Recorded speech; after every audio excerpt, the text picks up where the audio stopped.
Alors, mes amis, je continue mon travail d'unité, d'union. Il y a plusieurs manières de voir le Concile Vatican II, bien sûr. Il y a la manière des lefévristes, la manière des sédévacantistes, et de dire que le Concile Vatican II, eh bien, c'est un instrument moderniste, faussé, fait par des faux papes ou je ne sais quoi. Tout est possible. J'ai tout entendu. J'ai entendu des gens me dire de leur bouche que Paul VI était caché quelque part et qu'il avait 128 ans ou je ne sais quoi. J'en ai entendu d'autres me raconter, c'est un prêtre éminent de la Fratelli Saint-Pédis, me dire qu'en fait, le Concile Vatican II et tout ce qui a suivi, évidemment, hein, c'est pour ça que je pose la question de savoir, croyez-vous dans le magistère post-Pie XII? Et ce prêtre, très connu, je ne vous en donne pas le nom parce que je vais rester courtois, eh bien, m'a dit, le Concile Vatican II, c'est un champ de mine. Il faut mettre autour des drapeaux, on ne peut pas y toucher. Mais comment peut-on dire des choses pareilles, mes amis? Il faut travailler pour l'unité entre catholiques. Il n'y aura pas d'unité.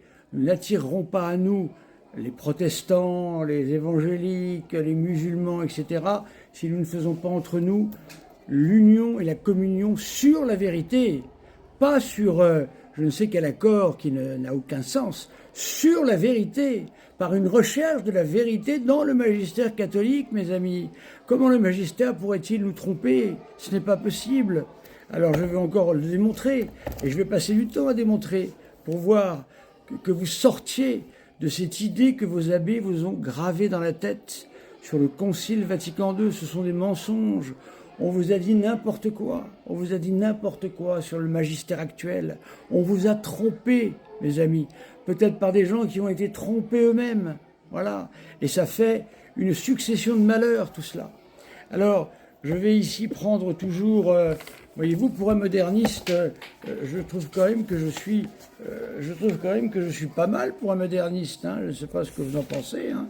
Je vais prendre évidemment mon Pacendi de la main droite et de la main gauche. N'y voyez évidemment aucune allusion à quoi que ce soit, parce que je n'ai que deux mains. Mon catéchisme de l'Église catholique. Et je continue à démontrer que, eh bien, Vatican II met un point final à toutes les hérésies du XXe siècle. Elle ne parle peut-être pas en termes de modernisme, mais elle lutte contre le même modernisme que luttait Saint Pédis dans son encyclique ici.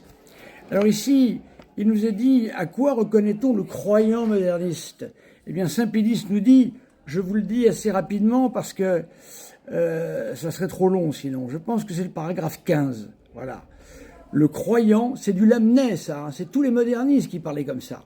Le croyant connaît Dieu par une intuition du cœur. Ça, c'est typique du romantisme. Voilà. Donc, c'est le numéro... alors, attendez. Je crois que c'est le numéro... Attendez, je vais vous préciser exactement le numéro de l'encyclique, que je ne vous raconte pas n'importe quoi, parce que déjà, ça suffit de raconter n'importe quoi.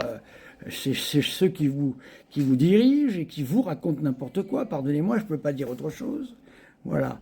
Donc, ici, c'est la page 14. C'est bien donc le numéro 20. Le numéro 15, excusez-moi. Vraiment, je dis n'importe quoi. Voilà. Sur le croyant moderniste. Donc, il nous a dit que le croyant moderniste, eh bien, est un homme qui croit que la foi est une intuition. Donc, on est sûr de rien, en fin de compte. Eh bien, maintenant, je vais vous citer l'arme anti-moderniste pour écraser les modernistes. Même si elle ne dit pas le nom, l'idée y est. C'est comme les évangéliques qui nous disent ah ben non, la Trinité, on ne parle pas de la Trinité dans la Bible, alors ça n'existe pas. Certains disent ça. Bien, ce n'est pas parce que le mot n'y est pas, bien sûr, que l'idée n'y est pas. Voilà, pareil pour Vatican II. Alors nous allons voir le numéro 157. Écoutez bien, mes amis. Si ça, ne va pas dans le sens de Pacendi, il va falloir m'expliquer en quoi. La foi est certaine. La foi est certaine. Certaine mis en italique pour montrer l'importance du mot. Plus certaine que toute connaissance humaine. Parce qu'elle se fonde sur la parole même de Dieu qui ne peut pas mentir. Certes, les vérités révélées peuvent paraître obscures à la raison. et à l'expérience humaine. Mais la certitude que donne la lumière divine est plus grande que celle que donne la lumière de la raison naturelle. Saint Thomas d'Aquin, Secunda Secundae, question 171, 5, objection 3. Citation du catéchisme Vatican II. Catéchisme, ici, qui rappelle plus de 62 citations de saint Thomas d'Aquin et de sa somme théologique en particulier, plus la somme contre les gentils et d'autres écrits autres. Voilà. Je continue. Je suis au numéro 150. Alors attendez, je me perds un petit peu. 157, c'est ça. Voilà. La foi est donc certaine. Certes, les vérités révélées peuvent paraître obscures à la raison, à l'expérience humaine, mais la certitude qui donne la lumière divine est plus grande que celle que donne la lumière de la raison naturelle. Et là, le catéchisme va citer le cardinal Newman dans son apologie. Voilà ce qu'il dit. 10 000 difficultés ne font pas un seul doute. Voilà. Le moderniste n'a plus qu'à se taire avec sa foi intuitive. Ici, l'intuition est écrasée. Je peux même continuer. 158. La foi cherche à comprendre. Il est inhérent à la foi que le croyant désire mieux connaître celui en qui il a mis sa foi et mieux comprendre ce qu'il a révélé. Une connaissance plus pénétrante appellera à son tour une foi plus grande, de plus en plus embrasée d'amour. La grâce de la foi ouvre les yeux du cœur. Éphésiens 1,18. Pour une intelligence vive des contenus de la révélation, c'est-à-dire de l'ensemble du dessein de Dieu et des mystères de la foi, de leur lien entre eux et avec le Christ, centre du mystère révélé. Or, pour rendre toujours plus profonde l'intelligence de la révélation, l'Esprit Saint ne cesse par ses dons de rendre la foi plus parfaite. Voilà, ici, c'est le Concile Vatican II qui parle, voyez-vous, avec justesse. Quand le Concile Vatican II ici dit « la foi cherche à comprendre », on reprend Saint Anselme, rien que ça, docteur de l'Église. Je crois, écoutez ça, magnifique cette formule, magnifique. Je crois pour comprendre et je comprends pour mieux croire. Concile Vatican II, catéchisme du Concile Vatican II, mes amis. On vous ment, je vous le répète, on vous ment. Au jour du jugement particulier, mes amis, quand le Seigneur vous demandera « Qu'avez-vous fait de votre vie ?»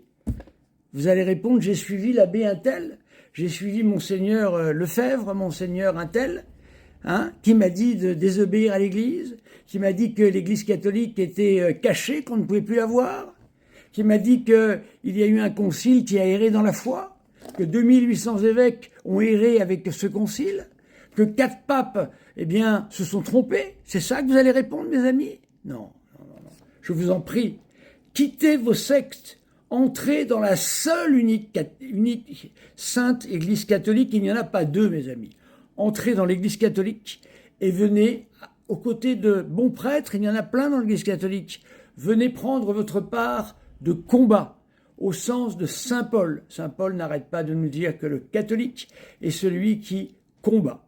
Voilà, qui combat évidemment les forces du mal, qui combat contre lui-même, soyons clairs. Voilà. Je parle avec un style qui m'est propre. Je ne peux pas prendre une voix de demoiselle. Je n'ai pas une voix de demoiselle. Je me suis occupé de la jeunesse toute ma vie et le bon Dieu m'a donné une voix pour me faire entendre. Voilà, j'y peux rien. Vous le verrez et vous le reprocherez si vous voulez. Donc si je fais peur à certains, écoutez, qu'ils aillent voir. Je crois qu'il y a une religieuse là qui fait des bonnes émissions là pour raconter tout va bien, c'est formidable. Cette religieuse ferait mieux de lire Notre-Dame d'Akita au lieu de faire, au lieu de continuer à perdre le peuple catholique. Voilà, lisez Akita, mes amis, lisez Akita et lisez le dernier Concile Vatican II. Vous aurez des surprises et vous verrez à quel point on vous a menti. Merci, mes amis.